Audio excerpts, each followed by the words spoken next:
Well, welcome to another edition of Coffee with the Mayor. I'm Mayor Lou, and as usual, our goal here is to keep you updated while you stay caffeinated. We are super excited to welcome our new city administrator, Danielle Bartel. Danielle, welcome to Coffee with the Mayor. Thank you. So glad to have you. As always, we always start coffee with the mayor's mug shots, but it gives us an opportunity to say what's in our mug and maybe a little something about what we like in terms of beverage choice. You know, everybody knows the mayor's version of what's in his mug is coffee flavored coffee.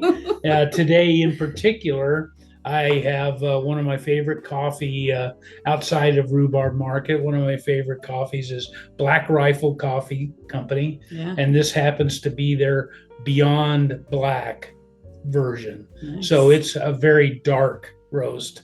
And that's all it's got in it is coffee. So, perfect. Yeah. I have just a dark roast coffee with some French vanilla creamer, the liquid kind. It's very important. Okay. Yes. All right. But I could also go for a hot chai on a cold day. Okay.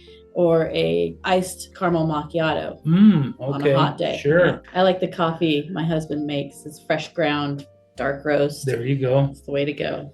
And the best part about it is that he made it. Oh, right? that's right. That's right. Well, Danielle, Yep. This is your first time on Coffee with the Mayor. Yes. Tell us a little bit about yourself. Give us a little information maybe about your family. I mean, I know you're a lifelong Hillsboro community resident and went to school here and all that. And I'm not going to steal any more of your thunder. Sure. So I've been born and raised in the community, born over at the Hillsboro Hospital. Been here all my life, married my high school sweetheart. So next year will be 20 years for us together. So that's really exciting. Yeah. That is exciting. It's special. It's special. We have 3 boys. So mom of boys. The twins are the oldest. They are going to be sophomores, and that's Logan and Mason. Yep. So many of you know them.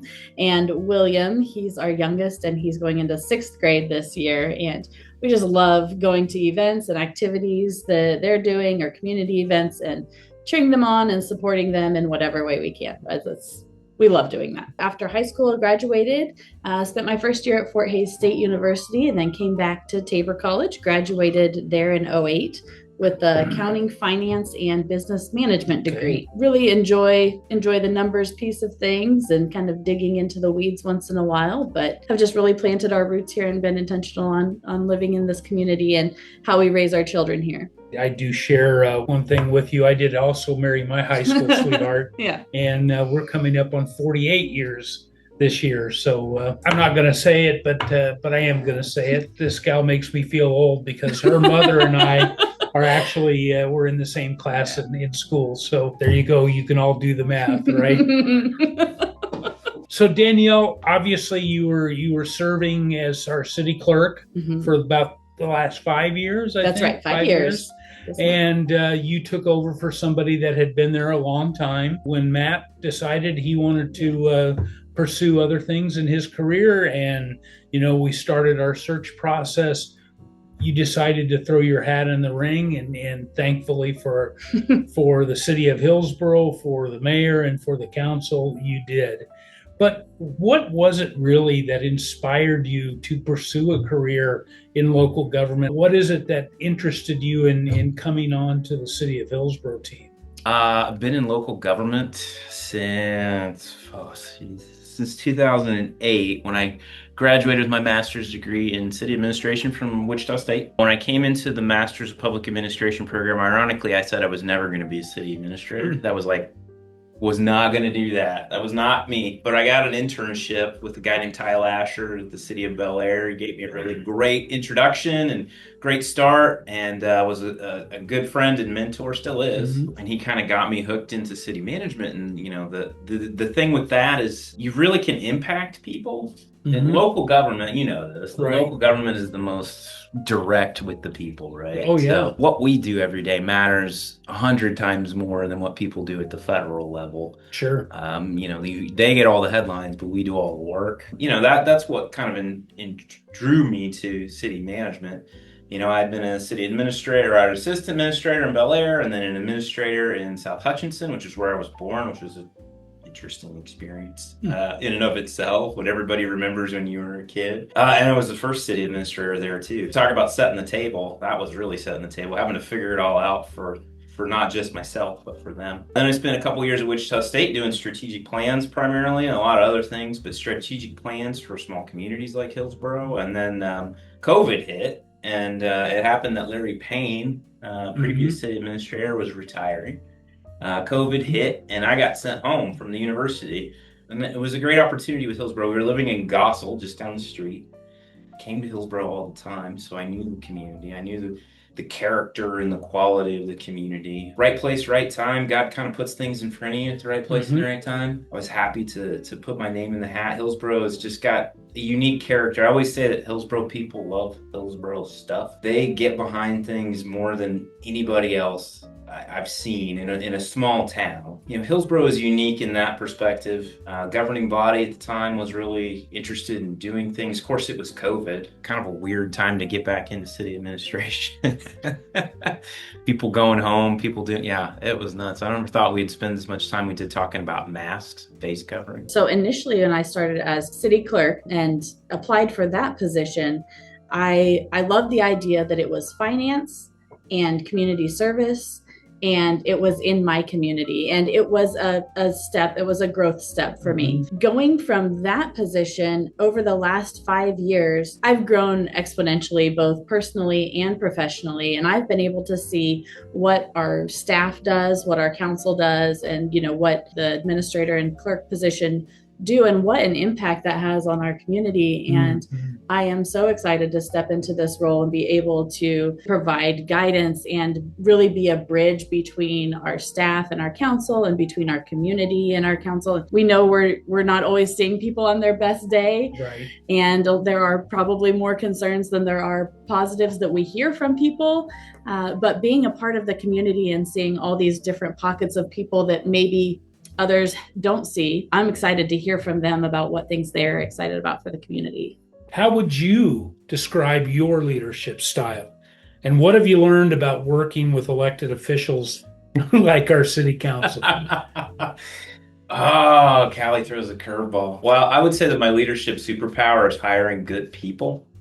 I have a pretty solid knack, and I would put my track record up against that. I think that if you hire good people, you get great results, and I don't micromanage people. I let them kind of do their thing and kind of let them do that. And I've always viewed my job as to be a facilitator for them to do their job. And the same thing goes for the city council too. I'm there to serve them and help them get to the best that they can be. In local government management, our job is to create the best possible public servants that we can.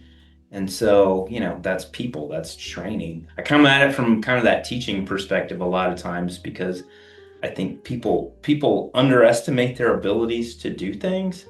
And I think sometimes they just need a little bit of positive encouragement, a little bit of direction, and they can do it. I value accountability, both from the staff that will be working for me, and from the council, and from community partners who, are engaging with us and we have agreements with. I think that there is a level of accountability that needs to be maintained so that we can have the trust from the community.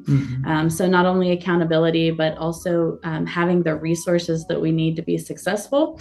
Sometimes that is education. Sometimes that's, the right equipment. But I think that being able to have the resources will be an important part of being a good leader.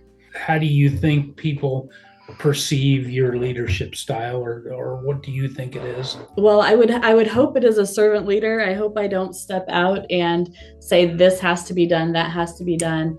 I would hope that they would see it as I'm here beside you. I want to help you grow and become the person that you can be. This next question is a little bit odd in that I don't know that there is a typical day, but I'm going to ask, Fair. what does a typical day look like in your role? Sure. And what's the balance look like in terms of day-to-day operation Oh. with that long-term planning? So a typical day, I agree with you. I don't think it exists. If something different comes through every day, it may not be completely unique, but it is something different. And so that's one of the things I love about this job is that it is changing constantly. It's like trying to fly the plane while you're building it sometimes, but it is what it is, and that's kind of an exciting piece of it. And I think that every city administrator or someone in administration kind of gets that. But as far as like trying to balance that long-term piece with the short term, there's an emergency every day if you want to let it be one. Sure. Right? So but if everything's an emergency, nothing is an emergency. Right. And so you have to kind of prioritize what's in front of you, right? And we do that. We'll make sure that is there. Then we have to carve out time to be thinking about things more long-term or have that as a note as to what we're doing. You just have to keep those things in mind. And, we constantly kind of look at what the overall goal is and kind of try to focus it that way. It's not easy because there's some people who take to it better than others. Yeah, I think you just have to focus that with people who work for you and kind of keep them on that path as much as you can. And then remind like the governing body, city council in this case, this is what you guys wanted to do. And that, we check in frequently. We talk about what we're doing. And that I think keeps it top of mind. And hopefully, fingers crossed, frames decision making. Danielle, you've made a big investment in your own growth and education relative to your position in terms of learning skills and being involved in programming that's out there either through the League of Kansas Municipalities or the University of Kansas. Maybe you'd like to speak just a little bit to some of that you have done relative to your city clerk's work here. Sure. So through KU, I've taken the CPM class, which is a certified public manager year-long class. And that was very intense, capstone project, several book assignments, very much a cohort where there was networking with other individuals in the clerk role, in city administrator roles, and upper level management. And those classes really showed me that if people are given the right resources, they can take it and run with it. And I feel like that networking, as I was considering applying for this position, I reached out to some of those folks and said, what do you think? What are my strengths? How can I do this? And can I lean on you if I need to? And received a lot of positive support. And then also through the league, been attending different conferences for them since I've started here, and a significant amount of networking and learning and growing through those avenues. What has been the most rewarding part of serving, and what advice would you give to your successor? So when I came on, Larry retired, Larry Payne. From a city manager's perspective, a little bit of a legend, so you got a great reputation, a winner of awards. Been here 13 years, had a lot of longtime staff. What Larry failed to tell me was that we were going to have so many people turn over. Like, I think COVID and the time, people just retired. I tried to take the silver tsunami. The silver tsunami, exactly. Yeah, that's exactly what it was, because we had 30% of our workforce flipped over. Everybody in the office except for Karen and I, and they were all leadership positions too. I think almost all of them were department heads. So yeah, we got an opportunity to rehire and build a team of people, and I think that I earned my HR merit badge those first couple of years just trying to do that. But yeah, the most rewarding part is seeing that team kind of come together and gel. I think I would stack them up against anybody, really, truly. I think people here are invested, and I think that the team that's moving forward is really, really quality. And so the next person who sits in this chair, it's still a great opportunity. I think that's probably the most rewarding part, is seeing how the people have matured and how people have kind of grown into their roles. And we've completed things that I think would have been too hard for some communities, especially of our size, but we just push right through them. So that's the most rewarding piece to me. So what are you hoping that people experience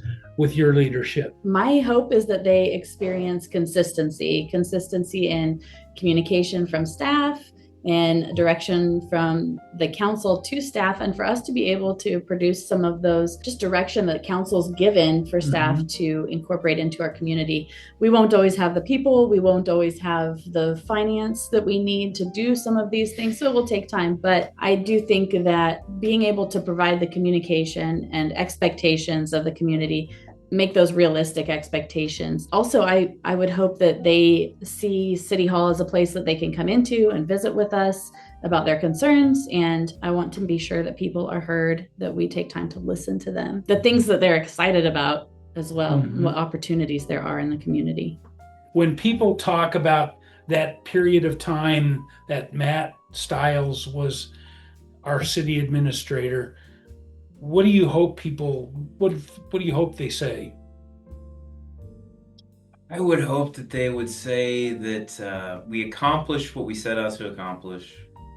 We invested in people, and that has made all the difference. And that I left it better than I found it. That's kind of the old Boy Scout thing, right? You want to leave it a little bit better than you found it. I found it in pretty good shape. Yeah. It's just we gotta hopefully it's a little bit better. That would be what I would hope the legacy would be. As far as what makes me optimistic is we do have a lot of things that are in motion. You know, we've done a lot of things. We've got the daycare finished. We've got some housing going. We've made progress on some of those big thorny issues. But yeah, I think there's a lot of great things that are happening, and the list is long and distinguished as far as what the potential is and what is there. And so there's a lot to build on. There's a lot to continue on, and there's a lot of opportunities to somebody else to put their mark on it. So that's what makes me optimistic. We have a great council right now. I know that there has been intention behind educating council members. And so I think as we consider having new council members coming on, as that, over time, that's going to happen, is really build on that idea of educating council members. Oftentimes our public doesn't know what all is involved in being at that level as a council member or as a staff. What does the city do? I think it's so cool that Ronald had, just taken that initiative to find out what do you do in each of our departments. So I think educating our council is extremely important. Sure. Working with our strategic plan. So we have our plan that's 25 through 30 right now, and had one prior to that. So continuing to have a focus and a direction forward. Without a goal, without a direction, you're never going to reach it. And so building on that is critical. Yep. Those are two really big things that I can think that will drive us forward. And with those in place, we can continue to build on what we've already started. Opportunities that I see is more interaction with the public. I find it important that people have a place to have experiences together, and those shared experiences can develop into positive relationships, and those relationships make our community a place where people want to be and want to spend time here. So I think that there is an opportunity to develop some of that. There's never an end to capital improvement projects that can be done, right? True. I think of that community plaza, Yeah. You helped us really take that big first step, which was finish that splash pad. Yeah. But that second half, that community amphitheater and stage, multimedia screen, that's still, that eludes us. Still out there. Still there. That's another kind of self-contained project, but that one's going to require, funding from other places, and the city just can't do that. I think that's an important thing to underline about all of government, but Hillsboro in particular, is that you can't do everything by yourself. You need partners.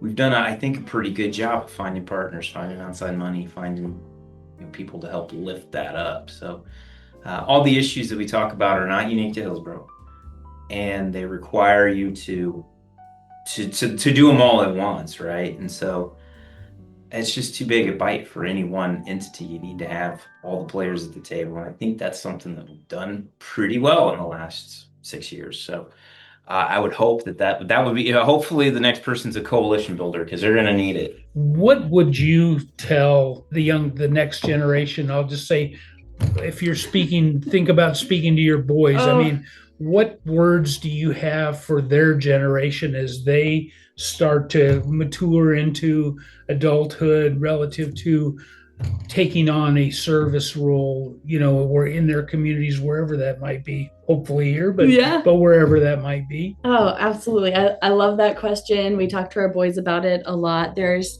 there's tradition in college. My husband had a tech degree, and then there's just straight to the workforce. But what I would tell our kids is you can do anything you want to do. And it's a matter of people explaining what opportunities are out there. And so I think that as a municipality, I would love to get some of our young students in and say, these are the things that you can do in our community.